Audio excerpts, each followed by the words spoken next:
കേരളത്തിലെ ഏറ്റവും വലിയ പ്രശ്നങ്ങൾ മുഖ്യമന്ത്രി ചർച്ചകളും കാര്യങ്ങളൊക്കെ കഴിഞ്ഞു. ഇനി അടുത്തുള്ള മറ്റു മന്ത്രിമാരെ തീരുമാനിക്കുന്ന ചർച്ചകളിലേക്കാണ് പോയിക്കൊണ്ടിരിക്കുന്നത്. അപ്പം ലീഗിന് ഇപ്പോൾ 5 മന്ത്രിമാർ വേണമെന്നാണ് പറയുന്നത്. അതിൽ ആരൊക്കെ മന്ത്രിമാരാകും, ലീഗിന് എത്ര മന്ത്രിസ്ഥാനം കിട്ടാൻ സാധ്യതയുണ്ട്? ശരിക്കും അപ്പം ഒരു മറുചോദ്യമുണ്ട്. ലീഗിന് ശരിക്കും അവർ ആവശ്യപ്പെടുന്ന മന്ത്രിസ്ഥാനം ലഭിക്കാനുള്ള അർഹതയില്ലേ? തീർച്ചയായിട്ടും ഉണ്ട്. ഇല്ല, ഒന്ന് ആലോചിച്ച് നോക്കൂ. മലബാറിൽ UDF എന്ന് പറയുന്ന ഒരു മുന്നണി ജയിക്കാനുള്ള കാരണം ലീഗാണ്.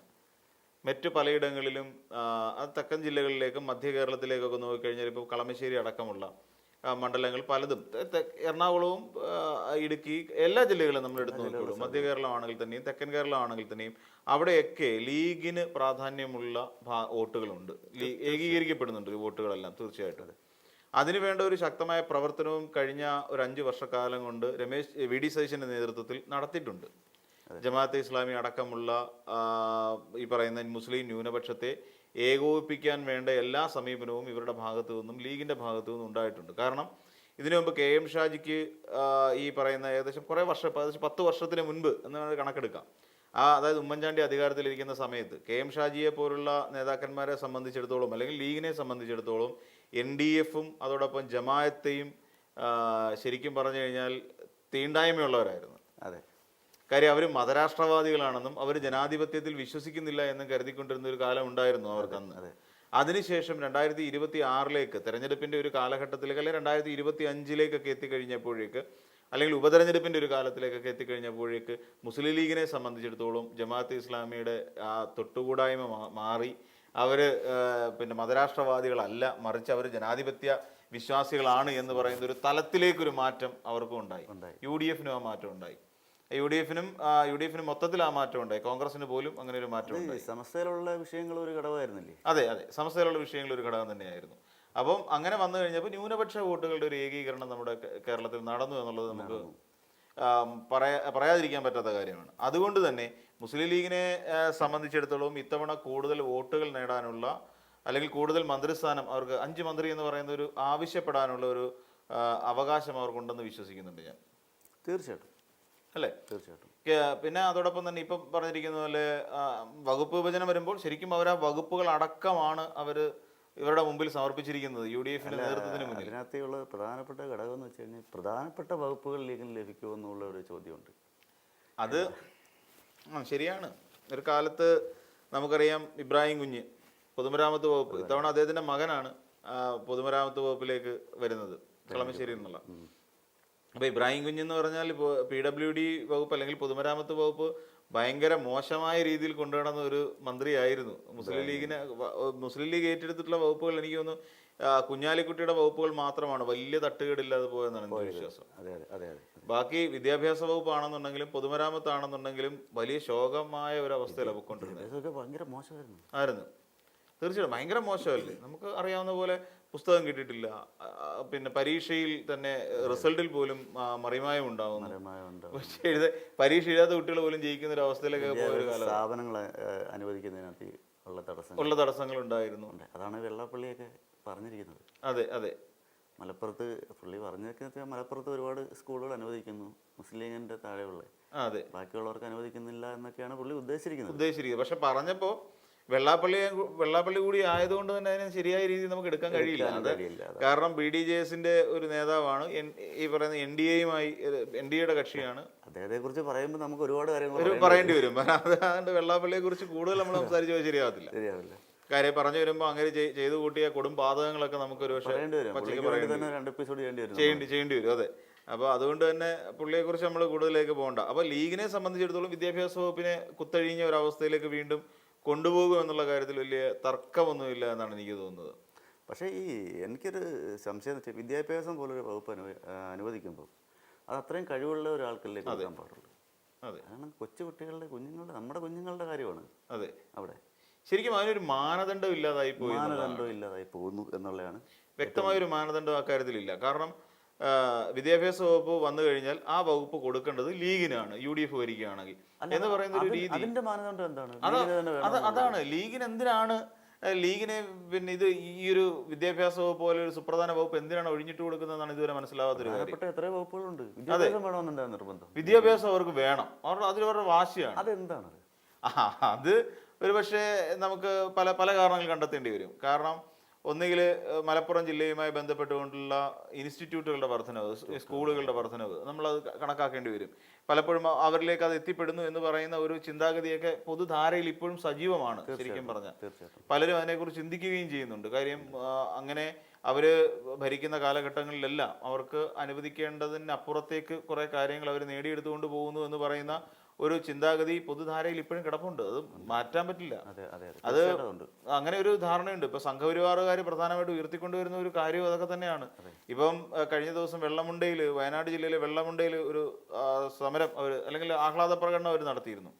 വി.ഡി. സതീശനെ മുഖ്യമന്ത്രിയായി പ്രഖ്യാപിച്ചതിന് ശേഷം ആ ആഹ്ലാദ പ്രകടനത്തിൽ അത്രയും ഇവിടെ നിറഞ്ഞു നിന്നത് വർഗീയ പരാമർശമുള്ള മുദ്രാവാക്യം തന്നെയായിരുന്നു. NSSലെ സുകുമാരൻ നായർക്കെതിരെയും വെള്ളാപ്പള്ളി നടേശനെതിരെയും ഒക്കെ ഞാനും കണ്ടിരുന്നത് കണ്ടില്ലേ. അതിപ്പം അത് ഭയങ്കര മോശമാണ്. കാര്യം കേരളത്തിൽ ഉണ്ടാകാനിടയുള്ള ഒരു വലിയ കമ്മ്യൂണലായിട്ടുള്ള ഒരു ധ്രുവീകരണത്തിലേക്ക് കാര്യങ്ങൾ നീങ്ങുന്നുണ്ടോ എന്ന് സംശയിക്കേണ്ടി വരും.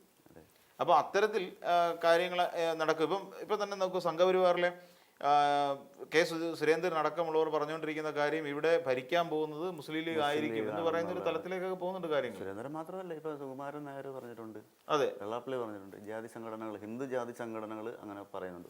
ആശങ്ക അവർ പറയുന്നുണ്ട്. അപ്പോൾ ആ ഒരു ഗണത്തിലേക്ക് പോകുമ്പോൾ അവർ പ്രധാനപ്പെട്ട വകുപ്പുകൾ ഇപ്പം നോക്കിക്കോളൂ, വ്യവസായ വകുപ്പ് എടുക്കുന്നു. പിന്നെ അതോടൊപ്പം എന്തുകൊണ്ട് അവർ ആഭ്യന്തരം ചോദിച്ചില്ല എന്നൊരു സംശയമുണ്ട് അല്ലേ? എന്തുകൊണ്ടാണ് അവർ ആഭ്യന്തരം ചോദിക്കാത്തത്? അല്ല, ആഭ്യന്തരം ചോദിച്ചു കഴിഞ്ഞാൽ ചെന്നിത്തലയ്ക്കൊന്നും കൊടുക്കാൻ പറ്റില്ല. പിന്നെ തന്നെയല്ല, ഇപ്പൊ ഏറ്റവും പ്രധാനപ്പെട്ട ഒരു പ്രശ്നം ഇവിടെ ഉയർന്നു വരുന്നത്, ഒന്ന് അവർക്ക് യോഗ്യതയുണ്ട്. അവർ കാരണം ശരിക്കും ഞാൻ ഒരു കാര്യം ചോദിച്ചോട്ടെ, ഇതൊരു വീതം വെപ്പ് ആയി പോവില്ലേ? മാനദണ്ഡങ്ങളില്ല. മാനദണ്ഡങ്ങളില്ല. ഇത് ശരിക്കും അങ്ങനെ തന്നെയാണ്. വീതം വെപ്പാണ്. ഇവിടെ പിന്നെ ഞങ്ങൾക്ക് ഇന്ന വകുപ്പുകൾ വേണമെന്ന് പറഞ്ഞുകൊണ്ട് ഒരു മുന്നണിയിൽ ചർച്ച ചെയ്യുന്നതിന് മുൻപ് തന്നെ അവര് പാർട്ടിക്കുള്ളിൽ ഒരു ചർച്ചയുണ്ടാക്കി, തങ്ങളും എല്ലാവരോടും ചേർന്ന് നിന്ന് ചർച്ചയുണ്ടാക്കിയതിനു ശേഷം മന്ത്രിമാരുടെ ലിസ്റ്റും അവരവരുടെ വകുപ്പുകളും അവർ തീരുമാനിച്ചിട്ട് കോൺഗ്രസിനെ ഏൽപ്പിക്കുക എന്നുള്ളതാണ് നേതൃത്വത്തെ. കോൺഗ്രസിന്റെ കാര്യം അതുപോലെ തന്നെയാണല്ലോ. എല്ലാവരും സ്വന്തമായിട്ട് തീരുമാനിക്കുന്നു, ഞങ്ങൾ ഇത്ര മന്ത്രിമാര്. ഇതൊരു അടിസ്ഥാന യോഗ്യത ഇല്ലാത്തവരാണ് പലതും ഈ സ്ഥാനങ്ങളിലേക്ക് വരുന്നത്. അതാണ് ഏറ്റവും വലിയ.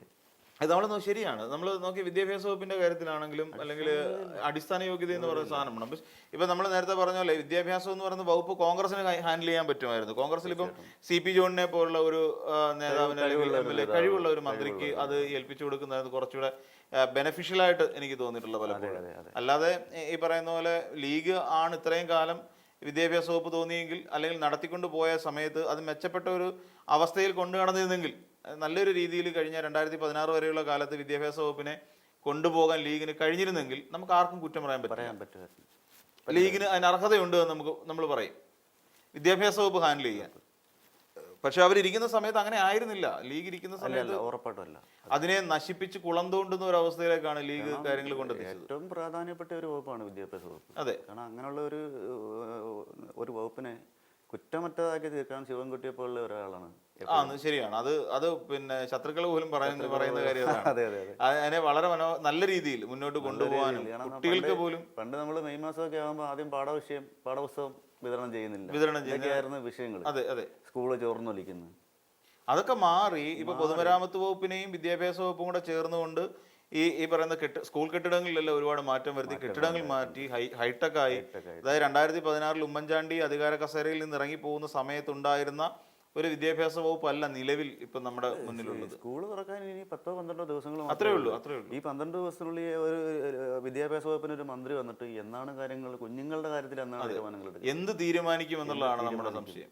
എന്താണ് തീരുമാനം? അവർക്ക് എന്തറിയാൻ വരുന്നവർക്ക് അതിനെക്കുറിച്ച് എന്ത് പഠിച്ചിട്ടാണ് വരുന്നത്? ഇവിടെ സത്യം പറഞ്ഞാൽ ഇതൊരു ദാരുണമായ അവസ്ഥയാണ്. പിന്നെ ലീഗിനെ സംബന്ധിച്ചിടത്തോളം ലീഗ് വിജയശില്പി എന്നുള്ള നിലയിൽ ലീഗിന് 5 മന്ത്രിസ്ഥാനം തന്നെ കിട്ടാൻ സാധ്യതയുണ്ടോ?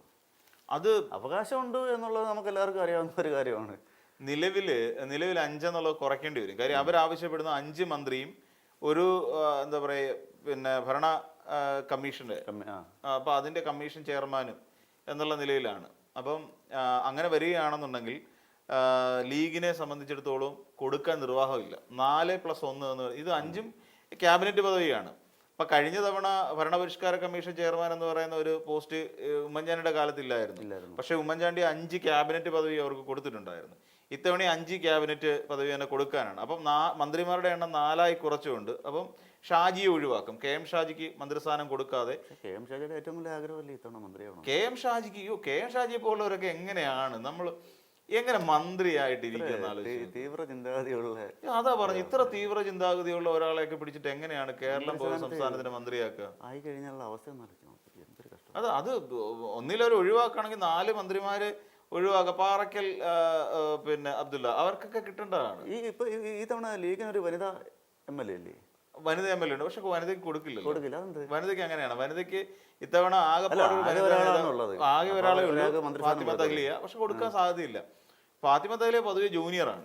അപ്പം ബാക്കിയുള്ളവരെല്ലാം സംബന്ധിച്ച് കുഞ്ഞാലിക്കുട്ടിയെ സംബന്ധിച്ച് ആർക്കും മാറി നിൽക്കാൻ പറ്റില്ല. ജൂനിയർ ആണെങ്കിൽ ആകെ ഉള്ള ഒരു വനിത എന്നുള്ള ഒരു പരിപാടി അങ്ങനെ കൊടുക്കുക എന്ന് പറയുന്നത് ലീഗിന്റെ ഒരു രീതി അല്ലല്ലോ, പോളിസി അല്ല, ലീഗിന്റെ പോളിസിയേ അല്ല. അങ്ങനെ പിന്നെ ഇത്തവണ ഫാത്തിമ തഹ്ലിയക്ക് കിട്ടിയതിനെതിരെ എന്തെല്ലാം വിവാദങ്ങൾ ഉണ്ടായി. നൂർബിന റഷീദ് മാധ്യമങ്ങളെ വിളിച്ചുകൊണ്ടല്ലേ പറഞ്ഞത്, അവരെ തോൽപ്പിക്കാൻ വേണ്ടി കൂടെ നിർത്തിയിരുന്ന സീറ്റാണത്. തോൽപ്പിക്കാൻ വേണ്ടി ഒരു തരംഗത്തിന്റെ പുറത്ത് കൂടി ആ ട്രെൻഡിന്റെ പുറത്ത് ജയിച്ചു പോയ ഒരാളാണ്. ലീഗിന് പോലും പ്രതീക്ഷയില്ലാത്ത സീറ്റ്, ഒരു പ്രതീക്ഷയില്ല. അതിനുവേണ്ടി പല കളികളോടെ കളിച്ചു നോക്കിയല്ലോ. പക്ഷെ കളിയൊക്കെ ഏറ്റു കേട്ടോ. പിന്നെ അവിടെ ആ സ്ട്രോങ് റൂം തുറന്നതുമായി ബന്ധപ്പെട്ടുകൊണ്ട് തുറക്കുന്നതുമായിട്ട് ബന്ധപ്പെട്ട് ഉയർത്തിക്കൊണ്ടുവന്ന അവരെ തോൽപ്പിക്കാൻ ലീഗിൽ നിന്ന് തന്നെ ഒരുപാട് ശ്രമങ്ങളുണ്ട് ഉണ്ടായി. ഇപ്പൊ അവിടെ വനിതാ ലീഗിൽ നിന്ന് തന്നെ വലിയ സമ്മർദ്ദം ഉണ്ടായില്ല. ഇപ്പൊ നൂർബിന റഷീദ് അടക്കമുള്ളവർ എന്തൊക്കെയാ പറഞ്ഞു വരുത്തിയത്? സ്വാഭാവികമായിട്ട് ആകെ വരുന്ന ഒരു വനിതയാണ്. അതെ. അപ്പൊ 5 മന്ത്രിസ്ഥാനം ഉണ്ടെന്നുണ്ടെങ്കിൽ ഒരു വനിതയ്ക്ക് ഒരു സീറ്റ് കൊടുത്തിരുന്നെങ്കിൽ പ്രയോജനം ചെയ്യുന്നത്. പക്ഷെ കൊടുക്കില്ല, ലീഗിന്റെ പോളിസി അങ്ങനെ പരിഗണന കൊടുക്കുന്നില്ല. ഇതുവരെ ഇല്ലാതെ ആദ്യമായിട്ടല്ലേ ഒരു വനിതാ ലീഗ് സ്ഥാനാർത്ഥി തന്നെ ഉണ്ടാവുന്നത്. എനിക്ക് തോന്നുന്നു അങ്ങനെയാണ്, ആദ്യമായിട്ടാണ് ഒരു വനിതാ ലീഗ് സ്ഥാനാർത്ഥി ഉണ്ടാകുന്നത്.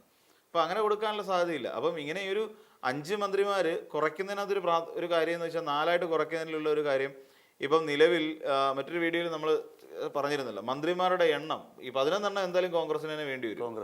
ഇപ്പൊ ബാക്കി വരുന്ന 10 എണ്ണത്തിൽ 5 എണ്ണം ലീഗിന് തന്നെ കൊടുത്തു കഴിഞ്ഞാല് ബാക്കി എന്ത് ചെയ്യാൻ പറ്റും? ബാക്കി 5 സീറ്റിനകത്ത് ഈ ഘടകകക്ഷികളെല്ലാം ഉൾക്കൊള്ളിക്കാൻ പറ്റത്തില്ല.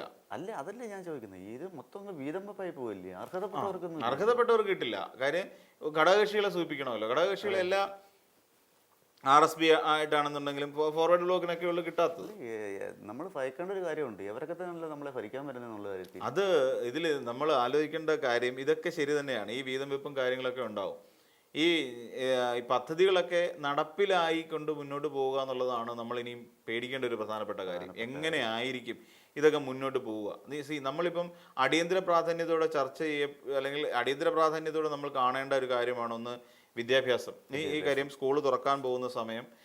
അതിനോടൊപ്പം തന്നെ മറ്റൊരു കാര്യം ആരോഗ്യ മേഖലയെക്കുറിച്ച് നമ്മൾ കൂടുതൽ കാര്യമായിട്ട് ചിന്തിക്കേണ്ടിയിരിക്കുന്നു. ആരോഗ്യ മേഖലയെ സംബന്ധിച്ചിടത്തോളം വലിയ പ്രാധാന്യത്തോടു കൂടി ഈ പറയുന്ന ജൂണിനെ കാണേണ്ടതുണ്ട്. കാര്യം നമുക്ക് അബദ്ധവശാക്കിയിട്ട് ഒരു വേനൽ മഴയുണ്ട്. അതിനുശേഷം ഇനിയിപ്പോൾ ആ വേനൽ മഴ മിക്കവാറും ഈ പറയുന്ന കണ്ടിന്യൂ ചെയ്ത് പോകാനുള്ള സാഹചര്യം കൂടിയുണ്ട്. അത് പിന്നീട് മൺസൂൺ എന്ന് പറയുന്ന ഒന്നിലേക്ക് കൺവേർട്ടായി മഴയായ കാലവർഷത്തിലേക്ക് പോകാനുള്ള സാധ്യതയുണ്ട്. അപ്പം അങ്ങനെ വരുമ്പോൾ ഈ ആരോഗ്യ മേഖലയിലും വലിയ തോതിൽ അതൊരു പ്രതിസന്ധി ഉണ്ടാവാനുള്ള സമയമാണ്. അപ്പം അങ്ങനെ ഒരു ബുദ്ധിമുട്ട് കൂടി ഉണ്ടാവാനുള്ള സാധ്യത നമ്മൾ മുൻകൂട്ടി കാണണം. അപ്പൊ ആ രീതിയിലൊക്കെ നോക്കുമ്പോൾ എത്രയും പെട്ടെന്ന് ഈ പറയുന്ന പോലെ 18 തീയതി അധികാരമേറ്റതിന് ശേഷം അടിയന്തര പ്രാധാന്യത്തോടു കൂടി മന്ത്രിസഭാ യോഗം വിളിക്കേണ്ടതുണ്ട്. ആ ബുധനാഴ്ച തന്നെ തർക്കങ്ങൾ തീർന്നിട്ട് മന്ത്രിമാർക്ക് അത് ലീഗിന്റെ കാര്യത്തിൽ സേഫാണ്. കാര്യം ലീഗിന്റെ കാര്യത്തിൽ ലീഗ് നേരത്തെ ഉറപ്പിച്ചു വെച്ചിരിക്കുന്ന കാര്യമാണ്. ലീഗ് കാര്യം പാണക്കാട് തങ്ങൾ പറയുന്നതിനപ്പുറത്തേക്ക് ലീഗുകാരും അങ്ങോട്ടും ഇങ്ങോട്ടും പോകത്തില്ല. അത് അക്കാര്യത്തിൽ ലീഗിന് ഒരു വലിയ പ്ലസ് പോയിന്റ് ഉണ്ട്. പക്ഷെ ഇവിടെ കോൺഗ്രസിന്റെ അവസ്ഥയിലേക്ക് വരുമ്പോൾ കാര്യങ്ങൾ ഉൾട്ടടിക്കും, തകിടം മറിയും. കോൺഗ്രസിന്റെ അവസ്ഥയിലേക്ക് വരുമ്പോൾ ഇപ്പൊ CPM ആയാലും ലീഗ് ആയാലും ഇങ്ങനെയൊക്കെയുള്ള പാർട്ടികൾക്ക് ഒരു കേഡർ സ്വഭാവം ഉണ്ട്. അവരാണ് ഒരാൾ തീരുമാനിക്കും. അതെ. ഇനി അത് മാത്രമല്ല, ഇനി കോൺഗ്രസിന്റെ മന്ത്രിസഭയിൽ ഇനിയും വേറെ സാമുദായിക വല്ലതും ഇഷ്യൂ വരുമോ എന്നുള്ളത് നമ്മൾ കണ്ടറിയേണ്ടതുണ്ട്. അവിടെ സാമുദായിക പ്രശ്നങ്ങൾ വേറെ കയറി വരാനുള്ള സാധ്യത. കോൺഗ്രസിന്റെ മാത്രം 11 പേരെ നോക്കുമ്പോൾ അവിടെ SNDP ഉണ്ട്, NS ഉണ്ട്. പിന്നെ അതിനകത്ത് മുസ്ലിങ്ങളെ നോക്കണം, സ്ത്രീകൾ ഇപ്പൊ സ്ത്രീകളിപ്പം കുഴപ്പമില്ല. നമ്മൾ നോക്കിയ പിന്നെ അരൂരിൽ നിന്നുള്ള പിന്നെ ആൾക്ക് കൊടുത്തിട്ടുണ്ട്, വനിതാ നേതാവിന് കൊടുത്തിട്ടുണ്ട്. പിന്നെ കൊല്ലത്തു നിന്നുള്ള വനിതാ നേതാവിന് കൊടുത്തിട്ടുണ്ട്, ബിന്ദു കൃഷ്ണ. ബിന്ദു കൃഷ്ണ അവർക്ക് കൊടുത്തിട്ടുണ്ട്. അപ്പം അങ്ങനെ നോക്കുമ്പോൾ 2 വനിതകളെ മന്ത്രിസഭയിൽ ഉൾപ്പെടുത്തിയിട്ടുണ്ട്. ഈ വനിതകളെ ഉൾപ്പെടുത്തുക എന്നുള്ള ശ്രീ ബിന്ദു കൃഷ്ണയൊക്കെ മന്ത്രിയായി കഴിഞ്ഞാൽ അവസ്ഥ അത് ഭയങ്കര പ്രശ്നമാണ്. ഈ എങ്ങനെ അത് ഏത് വകുപ്പ് കൊടുക്കും എന്നുള്ള കാര്യമാണ്. അതുപോലെ ഈ പറയുന്ന പിന്നെ കായിക വലിയ കാര്യമില്ലാത്ത കായികത്തിനൊന്നും കൊടുത്തിട്ട് കാര്യമൊന്നുമില്ല. ചിലപ്പോൾ കായികമേള ഇനിയിപ്പോൾ കേരളം കായികപരമായി മുന്നേറാനുള്ള സാഹചര്യം ഉണ്ടെന്നുണ്ടെങ്കിൽ കായിക വകുപ്പ് കൊടുത്തിട്ട് കാര്യമൊന്നുമില്ല. അതിൽ ബിന്ദു കൃഷ്ണയെ പോലുള്ള ആളിനെ, ഷാനിമോൾ ഉസ്മാനെ പോലുള്ള ആൾക്കാരെയൊന്നും അതിനകത്ത് പരിഗണിച്ചിട്ട് കാര്യമില്ല. ഇപ്പൊ ആരോഗ്യമൊന്നും ഒരു കാരണവശാൽ ഷാനിമോൾ ഉസ്മാനെ പോലുള്ളവർക്കൊന്നും ഏൽപ്പിച്ചു കൊടുക്കാൻ പറ്റാത്ത, കൈകാര്യം ചെയ്യാൻ പറ്റുന്ന ആളെയല്ല കഴിവുള്ളവർ. ഇപ്പം നമ്മൾ പറഞ്ഞിട്ട് CP ജോൺ പോലുള്ള കുറച്ച് നല്ല കഴിവുള്ള മനുഷ്യനാണ്. പക്ഷെ അദ്ദേഹത്തിനൊക്കെ അർഹിച്ച മന്ത്രിസ്ഥാനം കിട്ടിയാൽ കൊള്ളാം. പക്ഷെ ഒരു പ്രശ്നം എന്ന് വെച്ചാൽ കോൺഗ്രസിന്റെ കാലത്ത് ഒരിക്കൽ പോലും കോൺഗ്രസ് ഭരിക്കുന്ന ഒരു കാലത്തും നല്ലൊരു കൊള്ളാവുന്ന ഒരു ആരോഗ്യവകുപ്പ് മന്ത്രി ഉണ്ടായിട്ടില്ല എന്നുള്ളത് ചരിത്രപരമായ ഒരു വസ്തുതയാണ്. അർഹതയുള്ളവന് അംഗീകാരമില്ലല്ലോ. അംഗീകാരമില്ല. ചരിത്രപരമായി നമ്മൾ ചിന്തിക്കുമ്പോൾ കൊള്ളാവുന്ന ഒരു ആരോഗ്യവകുപ്പ് മന്ത്രി വിദ്യാഭ്യാസ വകുപ്പില്ല. വിദ്യാഭ്യാസമില്ല. ഈ 2 വകുപ്പുകളിൽ എല്ലാ കാലത്തും UDF എന്ന് പറയുന്ന വലിയ പരാജയം തന്നെയായിരുന്നു. അത് ഇത്തവണ ആവർത്തിക്കുമോ എന്നുള്ളതാണ് നമ്മൾ കണ്ടറിയേണ്ട ഒരു പ്രധാനപ്പെട്ട കാര്യം.